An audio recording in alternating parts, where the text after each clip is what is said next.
Hi everyone, let's talk about Köhler's 20th Etude, this one in G sharp minor.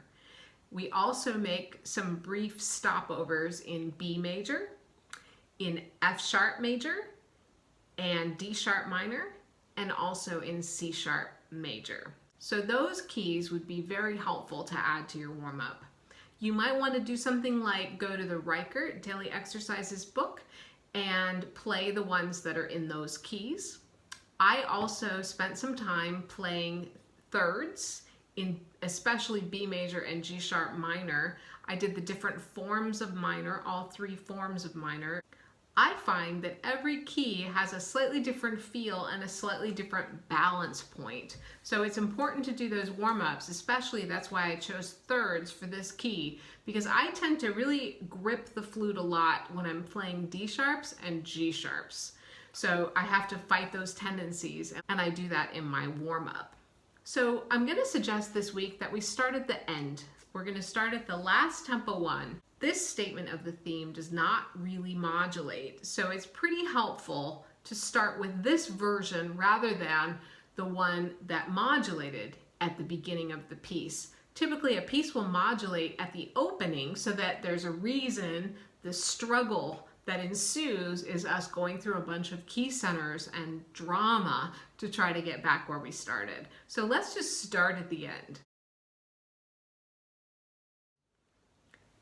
In this section, I feel like it's got a melodic grouping that you could read right off the slurs. It's 2 beats, 2 beats, and then 4 beats. And that pattern kind of creates its own little rhythm. I think you'll feel it as you're playing, that it's strong, weak, strong, strung, weak, strong. So we get lulled into that pulse, and then it changes. So what starts to happen is we have the 2 pulse starts to become stuck, and it repeats a total of 3.5-ish times before going to the full measure emphasis. To me, that makes this measure feel a little compressed. Maybe it feels too short, maybe it feels like the cadence comes too early, but you'll notice that in that compressed measure, we also get an accelerated change of harmony. We get our good friend cadential 6/4 chord interlinked to a dominant 7th chord, in this case in G sharp minor.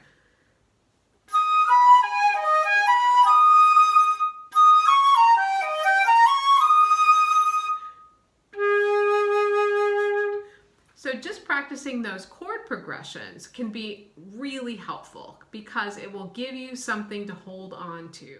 If we back up one measure ahead of that, you'll see that we have an E sharp fully diminished 7th chord.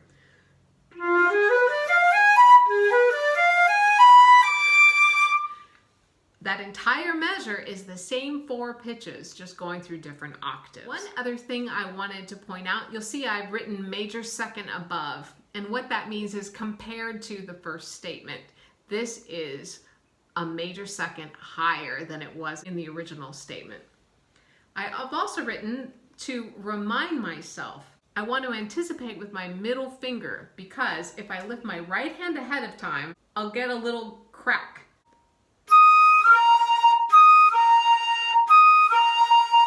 But by anticipating, you can avoid that.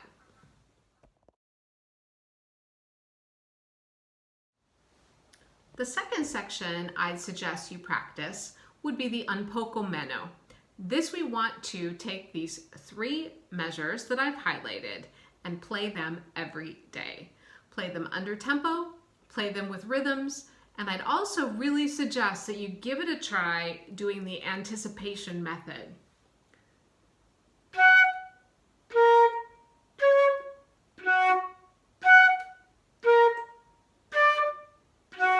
You do have to change the articulation to do this, but then you can add back in the articulation. It's very tricky with the chromaticism in some voices, but the static pitches in other voices. So don't let these 3 little measures be the reason that you don't complete this week's Etude. And as an added bonus, they do come back later, so you get maximum use of your practice time. You'll see that I've marked a couple other things about this passage. Beat 4 of the first two measures, I put a little mark because they're static. Or I've also marked a dominant 7th chord. In this case, it's a C sharp dominant chord because we're in the key of F sharp major. So knowing that that is where a chord starts and it's no longer chromatic can really save you some time. There is a diminished chord built on scale degree 7.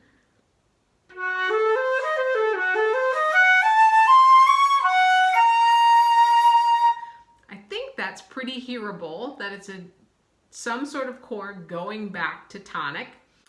The next example, you can see that Köhler has hidden the tonic triad and obscured it with accented chromatic passing tones.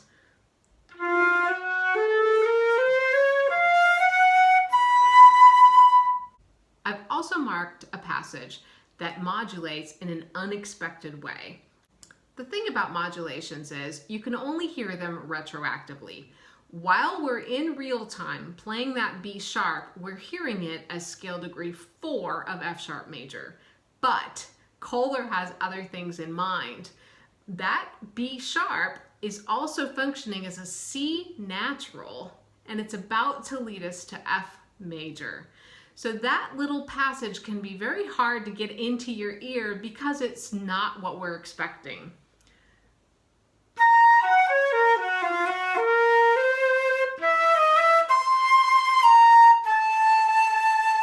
Köhler then uses F major as 5 to get us to B flat minor.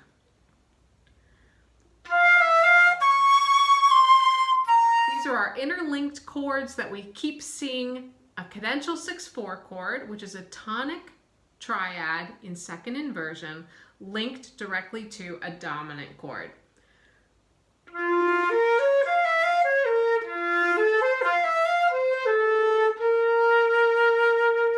In B flat minor. I did decide to switch to B flat thumb on that pivoting B sharp, and then I switched back to B natural on the 8th note rest at the end of this section.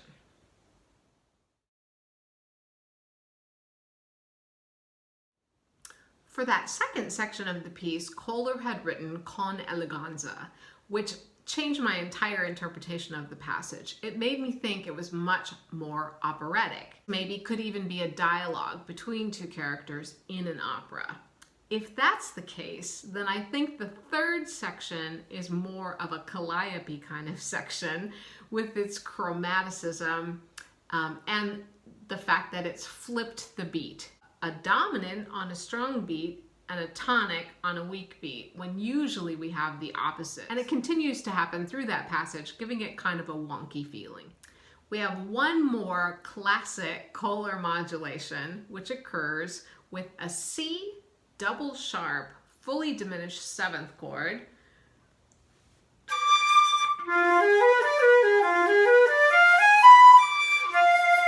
so that entire measure is all the same 4 notes. So that should help you parse that out. That E sharp leads us back to F sharp in B major.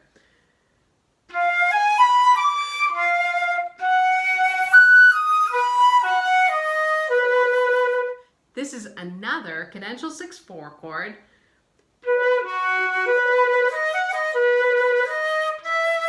Going to a 5 chord that adds a 7th to B major.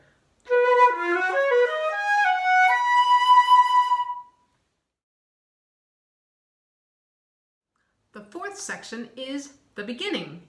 So we go back to this melody that we're already familiar with. Starting from the highlighted part, you can see this section differs from the first section that we practiced, the very end of the Etude. This one is changing keys. By the last line of this group, we're in C sharp major, which functions as 5 of F sharp major, the next section that you've already been practicing. Just before the un poco meno, I've written in some eyeglasses, and that's because harmonically I had to slow down more than I thought to make it fit into the next section. I've also written left hand 3 as a reminder to myself, and that's because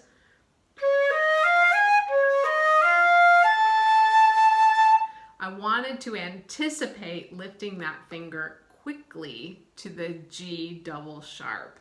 I really hope that pointing out some of these features of this etude makes it a little less intimidating for you this week. Please let me know if you have any other thoughts about this etude. Have a great week.